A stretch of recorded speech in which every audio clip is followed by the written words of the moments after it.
তারা আজকে অংশগ্রহণ না করলেও ওখানে একটা পরে অংশগ্রহণ করার সুযোগ আছে।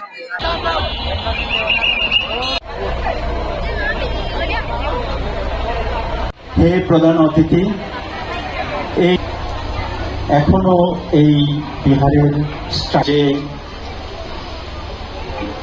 যে আমরা একটু আত্মবিশ্বাস দেওয়া আছে, সেই প্রজেক্টের কামনা করছি থেকে যে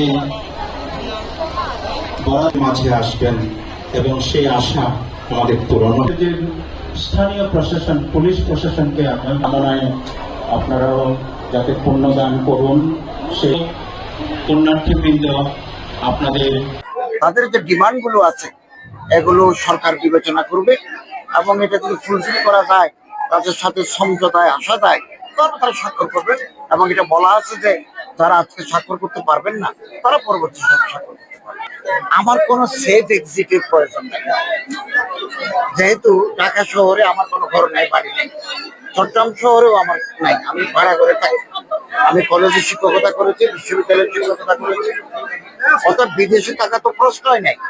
প্রথম আমার তো সেফ এক্সিট নিয়ে কোনো চিন্তাই নেই।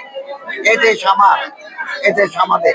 আমরা এই দেশের একটা ক্রুশিয়াল মুভমেন্টে অত্যন্ত জটিল সময়, কঠিন সময়ে দেশের দায়িত্ব নিয়েছে।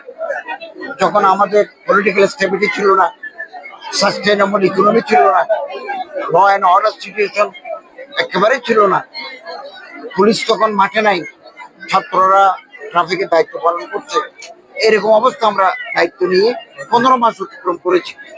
অনেক চেষ্টা করেছি, আমরা রাজ্যে পরিশ্রম করছি এবং একটা সুষ্ঠু নির্বাচনের মাধ্যমে আমরা ইলেকটেড গভর্নমেন্টের কাছে আমরা